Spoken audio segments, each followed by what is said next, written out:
Is a ball and a scramble forward at the 40, we got it. At the 38, and you heard Van say, we got the football.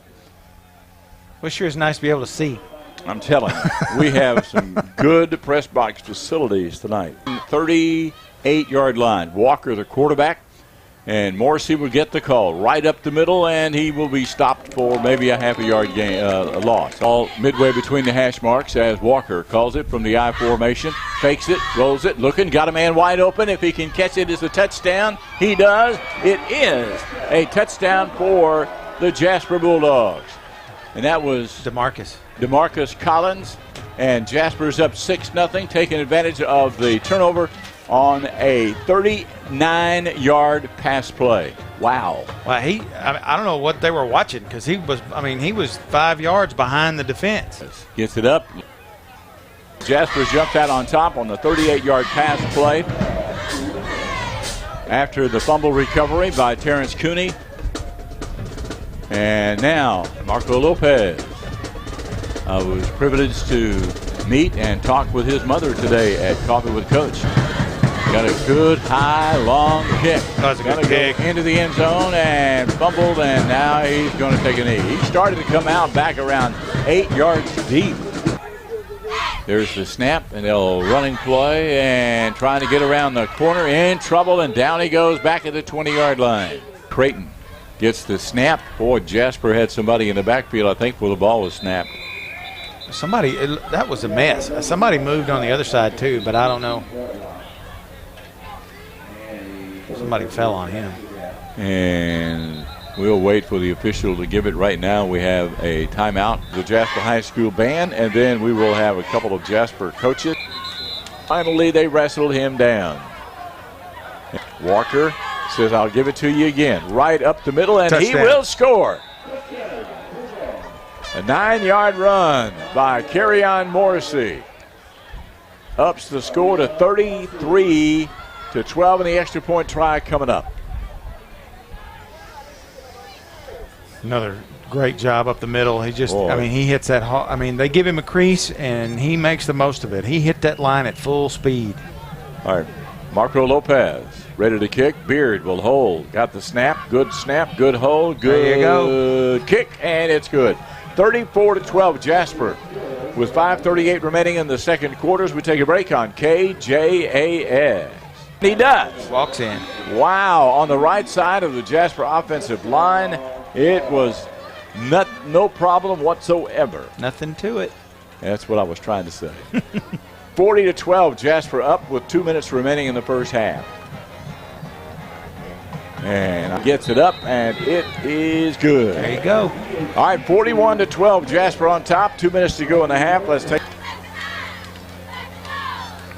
5 is not big. Good grief. And change in the lineup, and number 5 comes out of there, too.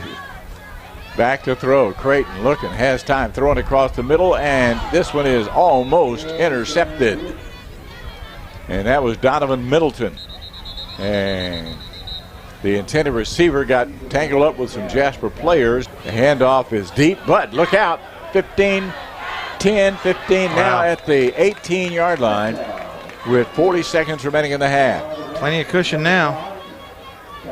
Hands off to Morrissey. Boy, there's a big hole there, but somebody came over just at the last second and knocked him sideways. Now that'll do it for the first half.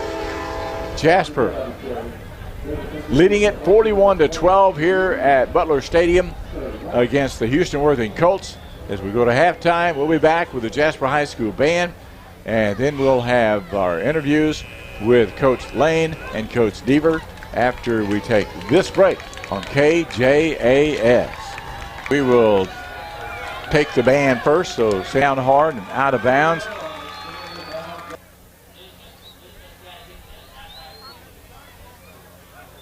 Creighton takes the snap back, wants to throw. Big rush on and almost intercepted.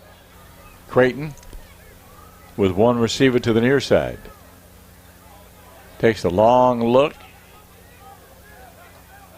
Now rolls to the far side. Being chased hard. Looking, trying to get around the corner. He will get about a couple of yards, and then he is busted out of bounds. Hard, short of the 20-yard line. Creighton takes the snap, drops back, wants to throw. Now running up the middle, and Jasper's got him by the waist and spins him down. No gain, 4th down. He lost back to the original line of scrimmage. Creighton, 3 receivers near side. Looking that way. Has time. Throwing it for the end zone, and it is intercepted at the 5. Back to the 10 and down at the 11-yard line. Well, there you go. And Daytrick Hadnot. Daytrick Hadnot with the interception. And the Jasper Bulldogs defense bent but didn't break. And he threw it into coverage, and Jasper was there to pick it off. And he's going to throw.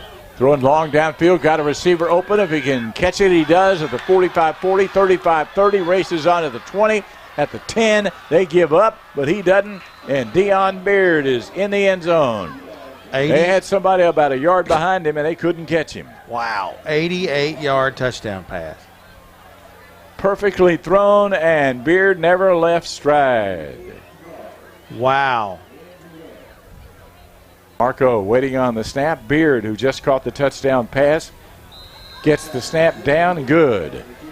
55-12. Jasper over Houston. 3:50 to go, 3rd period. Let's take a break on KJAS. Good crowd here tonight from Jasper. Not many fans left for Houston.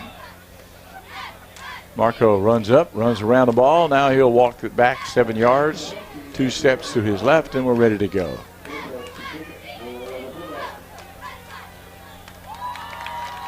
There's the kick. Low, bobbled back to the 30, to the 25, and that's where he will stay on it. And wants to keep it. Cuts up field. Got 5, still on his feet. Nearly 10 yards, and may have gotten 10 yards, and does. And it's 1st and 10. Back wants to throw. Now he's going to keep and gets it out to the 40, 45, and then he is nailed, as we say. Bam, right there. And he will hand off this time, getting around the corner, but no gain. Looked like he was going to turn the corner, and then all of a sudden, no, he wasn't. Once again, roll to the near side. Wants to throw. Throwing long downfield. Intercepted by the Jasper Bulldogs. And that's number 12. That is Jarvis Randall. And that'll be out of bounds at about the 38-yard line. Jasper has it 1st and 10 once again. No, that was just easy. Now the snap. Walker, the quarterback, right up the middle. There goes Donovan. Middleton still on his feet, still going. And finally hit from behind, spun around at the 34, 36-yard line. That is.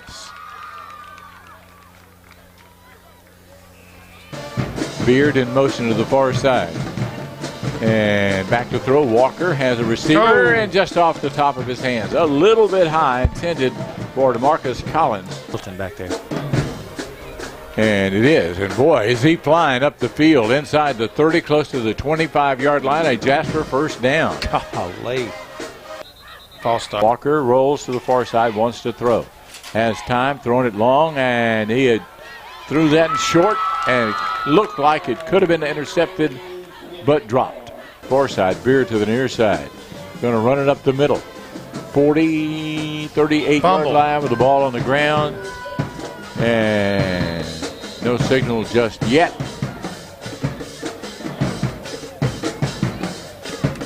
And have they signaled anything yet? No. Did I miss it?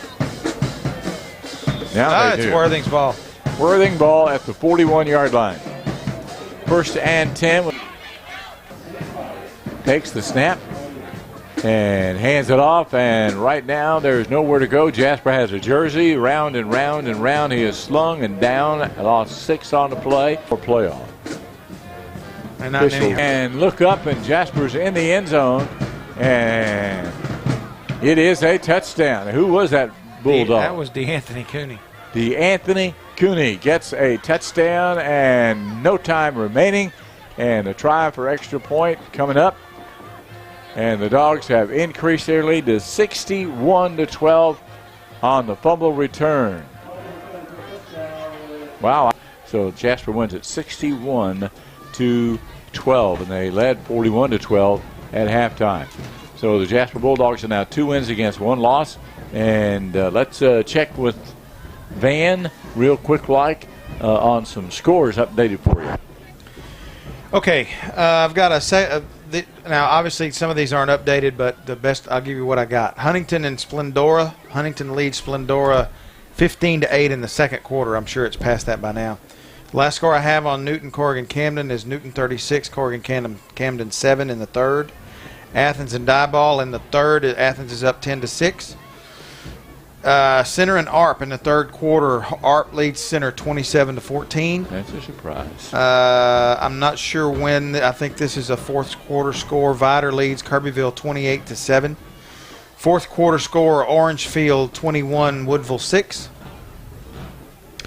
Last score I had on Buna, Hampshire Finette. Buna was leading 44-6 at the half. I'm not sure. I'm pretty sure that hadn't changed too much. Third quarter, Lumberton 21, Silsby 14. How about that? That is a surprise. Yep. Second quarter score, PNG 13, Texas City 7. And let's see, finally, the last score I had on the Big Chapel Hill Carthage game was 14-7, Chapel Hill over Carthage at the half. Houston Worthing, but Worthing fumbled, and Jasper turned right around. Terrence Cooney recovered the fumble, 38-yard pass to DeMarcus Collins, and the extra point by Marco Lopez, and it was 7-0 Jasper. Then the next possession by the Houston Colts, they tried to throw a little swing pass, and it was ruled a fumble, and it was knocked loose by Dietrich Hadnot. And we didn't see who recovered the ball in the end zone, and it was missed. The extra point was missed. It was 13-0 Jasper, 10 minutes to go in the first quarter. And then in the first quarter still, Jasper added another touchdown, 2-yard run by Morrissey. Lopez kicked the extra point, and it was 20-0 Jasper. And with just a few minutes to play in the first quarter, Houston came back, scored a touchdown to make it 20-6 as they missed the extra point. And that's the way the first quarter ended.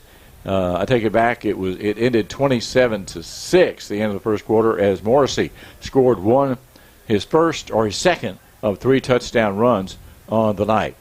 And then with 5:38 to go, Morrissey again scores a touchdown. Lopez kicks it. It's 34-12. And then Donovan Middleton goes 2 yards to make it 41-12, and Jasper has that lead at halftime. Then in the third quarter, the Jasper Bulldogs put more points on the board. Haynes scores with 48 to go. 10 makes it 48-12 with 10:29 to go in the third period, and then an 88-yard pass to Dion Beard, and it was as pretty as you please. And with 3:50 to go, it was 55-12. That was the end of the third quarter. And with only a few seconds remaining, Houston tried one more play. They fumbled it. DeAnthony Cooney picked it up, returned it 40 yards. 61-12 is your final score. Jasper now 2-1. Will be home to take on West Orange Stark on Friday night at the Doghouse.